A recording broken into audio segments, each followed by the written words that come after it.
Self-doubt is something that plagues every single guy in the world. Now, the challenge of it is, how do you conquer it? Now, there's multiple ways of getting over your limiting beliefs. It always starts with the internal. It's not external. Most men validate themselves by the house they live in, the job they have, the money they make, the careers they have, the women they have around them. And to a certain degree, yes, it's true, but it's not fully true, because everything starts on the inside and everything external is a reflection of what they're going through.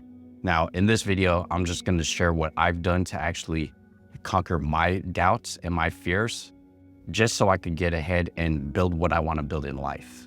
I turned 40 and a lot of the things around me have changed. I've also started hanging out with different friend circles to actually educate myself and stay in a hungry mindset with other individuals who want to grow what they're doing.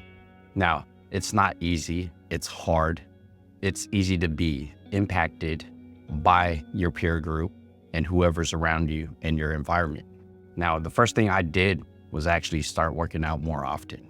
Working out is something that's positive. Yes, there's a lot of mental and health benefits that allow you, or allowed myself, to actually believe in myself more.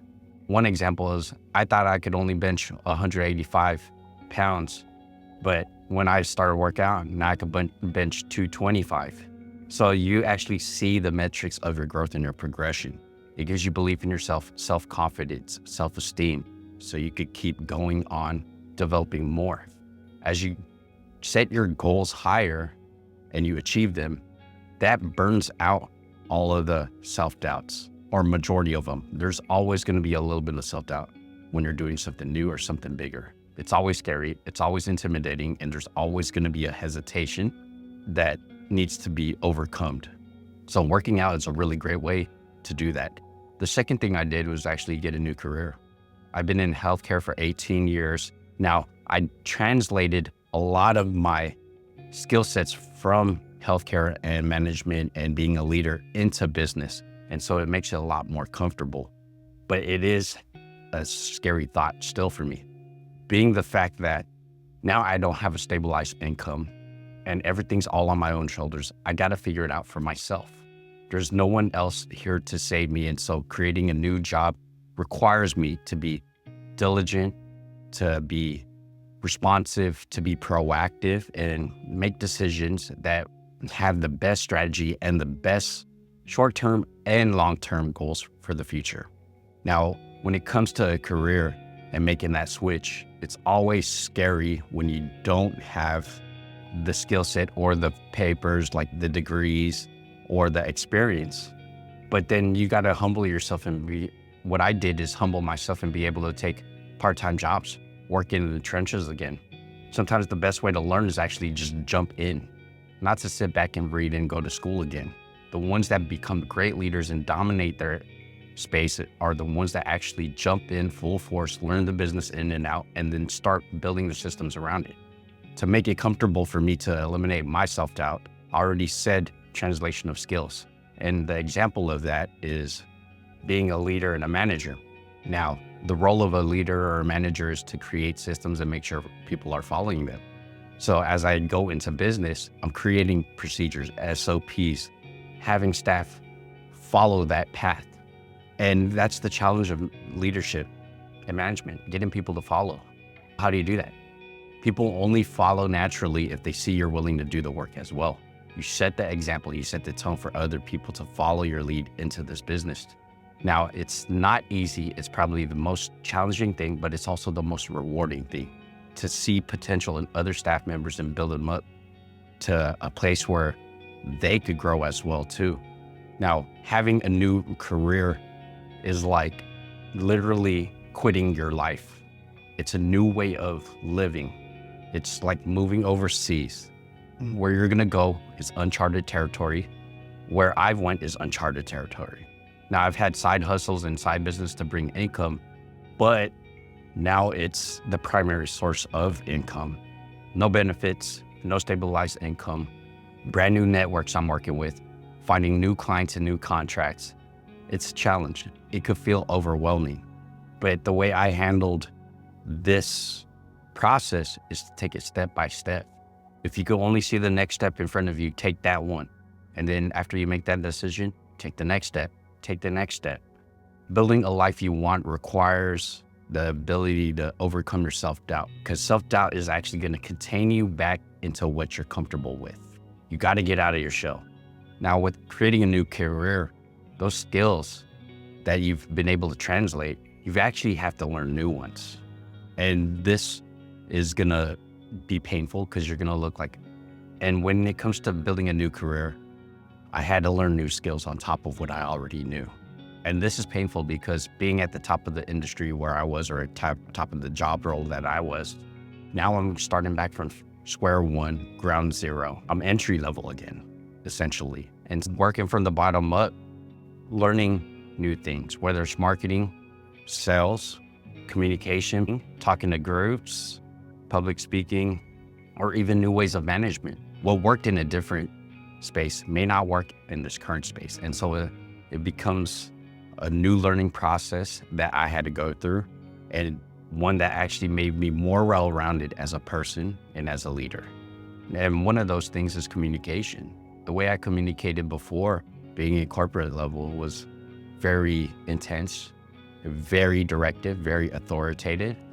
Now, in a certain sense, being an entrepreneur, you have to have that directive and authority built in, because if the work doesn't get done, nothing will get done. So if someone else doesn't do it, you have to do all the roles. You have to put on all the hats, whether it's being the accountant, being the sales guy, being the marketer, being the operations guy, being the HR hiring manager. You got to put on all those roles, and you got to figure out what I had to do.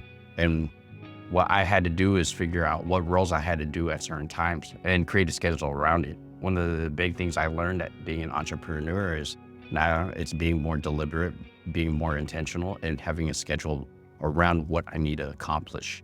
Now, that's all fun and games when it's creating a career, but self-doubt also is built on doing new things. For me, I like to play golf now. I come from a background where I did martial arts for many years. I was a wrestler in high school. I was very physically active, but I got injured. I can't use my hands as great as I used to anymore.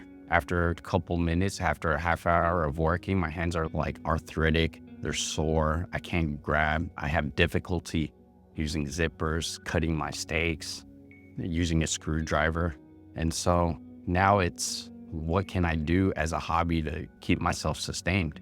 Because I grew up also as a DJ. I've been a DJ since I was 12 years old, cutting and scratching, juggling, making beats, things like that. And now I can't do the things I really enjoy as much. And so what's my new hobby? My new hobby now is walking. I walk every morning, 3 miles a day. It takes about 30 to 40 minutes, depending on my pace. But it's a great way for me to just think to myself, strategize what I want to do in the future, self-reflect, organize the day in my head, what I need to do, and have that productive time allocated to it. Now, I really enjoy it now because it gives me peace of mind. Through creating a new life and handling self-doubt, I'm a lot more self-aware. And so this has become a practice. It's not only a hobby, but now it's integrated into who I am, because it actually gives me a better sense of who I am and who I need to be in the future for myself, for my family, for my colleagues, and for my business partners. Now, the hobby is something you could do on a day-to-day basis, but what's another thing that I did to pull myself fully out of my current situation so I could get a real third-party bird's eye view of everything is to go travel. Now, I'm a big traveler, been to Africa, been all over to Asia. As I went through this process, I spent a few weeks in Philippines, where my family's from, and it was a great way to see what is really important to me.